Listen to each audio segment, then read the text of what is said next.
Kalau menurut tim Jokowi JK sendiri, logis tidak sebenarnya memang yang terjadi adalah kebocoran, kalau diseluruskan tadi adalah kekayaan negara, 1.134 triliun, bukan APBN-nya kalau disebutkan oleh Pak Amir tadi ya? Ya, jadi dari tadi Pak Amir katakan itu dia bicara potensi. Potensi ya? Ini ralat kalau potensi, karena bocor itu artinya kita sudah dapat, tapi kemudian bocor, mengalir ke tempat lain. Ya. Kalau yang dikatakan oleh Pak Amir Sambodo tadi, tim dari Pak Prabowo, itu potensi. Kalau kita bicara potensi bukan banyak bocor sekali, ya? Bukan bocor. Istilahnya ya? Kalau kita bicara potensi, menaikkan tarif pajak bisa potensi, Ya. menaikkan tarif pajak kendaraan bermotor bisa potensi. Pak Prabowo pada tanggal 8 November di depan rapat kerjanya Partai Gerindra jelas-jelas menyatakan 1.134 triliun itu kebocoran dari APBN 500 triliun bocornya, dari subsidi BBM 300 triliun bocornya, dari pajak 334 triliun bocornya. Itu APBN? Jadi, APBN. Jadi APBN konteksnya.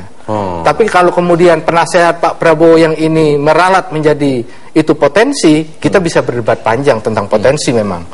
Karena potensi itu bicara tarif pajak aja punya potensi penghasilan. Kita naikkan tarif biaya keluar untuk batu bara saja, kita sudah punya potensi 60 kalau triliun. Kalau potensi istilahnya bukan bocor begitu bukan intinya. Bocor. Oke, saya ingin minta tanggapan dari Pak Amir Sambodo terlebih dahulu. Berarti ini Anda memang meralat atau seperti apa Pak Amir? Meralat apa yang disampaikan Prabowo dalam debat? Itu kan kalau pemasukan ya. Sekarang beginilah, pajak itu kalau dia potensi tidak bisa ditarik, itu kan juga harusnya APBN kita bolong 300 sampai 400 triliun.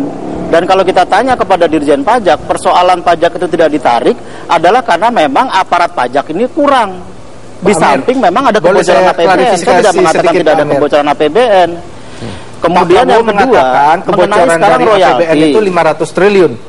Kebocoran yang berasal dari APBN itu 500 triliun. Itu Pak Dolfi, saya mengerti maksudnya. Saya mengerti bahwa semua pendapatan ya yang harusnya masuk kepada negara, kita kan memang menganut satu basket, pasti masuk APBN. Ya, kalau dia tidak masuk APBN, ya itu berarti memang tidak bisa kita pergunakan untuk pembangunan. Itu terbukti dengan yang terjadi sekarang ya, kredit terhadap GDP kita itu hanya 35%. Bagaimana kita akan membangun infrastruktur, kesejahteraan rakyat kalau memang potensi ini tidak ada? Misalnya pertambangan, banyak juga pertambangan yang mempunyai IUP tapi tidak ditarik pajak. Kemudian masyarakat umum, dia ingin membayar pajak tapi memang kalau kita berarti terminologinya masih bocor, Anda tetap setuju ya? Berarti terminologi masih bocor karena terkait dengan itu bisa jadi dampaknya kepada APBN. Sekali lagi begini Mas Indra ya, ini kan juga bicara sebetulnya dalam kerangka politik ya. Kita juga bisa mempersoalkan misalnya kenapa pakai kartu sehat atau kartu pintar gitu. Padahal ada BPJS. Kalau kita mau mengeksplor dari sekedar terminologi, tetapi yang dimaksudkan kan sudah jelas tadi. Pak Prabowo juga mengatakan, mempertanyakan juga kan kepada Pak Jokowi, bagaimana Pak Jokowi mengenai renegosiasi kontrak, karena potensi terbesar itu adalah pada royalti. Kalau royalti nggak bisa ditarik ya sesuai dengan yang wajarnya, ya itu bisa kita bilang bocor, bahwa sebetulnya nggak bisa. Udah ada potensinya, tambangnya jalan, kemudian pemiliknya jelas, tapi kemudian pajaknya tidak masuk ke dalam APBN. Oke, baik. Saya ingin pendapat dari Bu Sri Palupi. Menurut Anda bagaimana pernyataan yang disampaikan oleh Capres Prabowo ini tentang 1.134 triliun yang disebutkan kemudian potensi, tapi juga pengertiannya adalah sebenarnya ujungnya memang untuk APBN, sehingga disebut istilahnya adalah bocor. Kebocoran. Ya, saya kira ada dua persoalan ya di sini. Yang pertama, pemahaman tentang kebocoran itu sendiri. Jadi tadi hitungannya kan kebocoran APBN. Yang tentu saja kalau kita hitung APBN kita itu dari 1.400 sampai 1.800, kalau kebocorannya lebih dari 1.000 itu jelas sulit lah diterima akal gitu ya, nggak masuk akal gitu. Itu pertama. Kemudian yang kedua, kalau soal potensi penerimaan, maka juga hitungannya saya kira potensi penerimaan ini ada dua persoalan juga. Yang pertama adalah angkanya terlalu kecil kalau menggunakan, bahkan kalau menggunakan angkanya KPK ya, dengan 7.000. Oh, justru terlalu kecil, Mas. Justru terlalu kecil. Bicara itu potensi ya. Kalau bicara potensi itu terlalu kecil.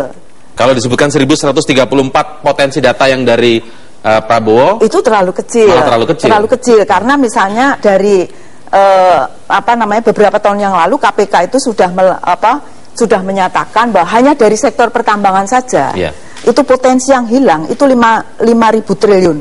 Itu hanya dari pertambangan. Pertambangan saja 5.000 triliun. Karena 60% itu 60% perusahaan-perusahaan di sektor pertambangan itu tidak membayar pajak dan royalti.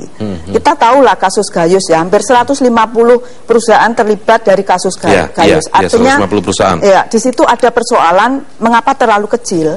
Ada persoalan yang satu belum dimanfaatkan, ya kan? Potensi yang belum dimanfaatkan. Yang kedua ada potensi sudah dimanfaatkan tapi diselewengkan. Kemudian ada potensi untuk selisih harga. Kita jual sumber daya alam kita itu kan terlalu murah, gitu kan? Kalau saja contoh aja dari sektor gas ya. Kalau sektor gas itu dijual dengan harga yang tidak terlalu murah gitu, itu hitungannya sudah 700-an. Baik, intinya Anda mau menyampaikan bahwa kalau pengertiannya adalah APBN yang dimaksud sekarang antara 1.400 sampai 1.800 pun kebocoran 1.100 itu juga tidak masuk akal. Tidak masuk akal. Kalau bicara potensi itu terlalu kecil justru. Baik, kita nanti minta tanggapan ke Pak Amir Sambodo. Tetaplah bersama kami di Prime Time News.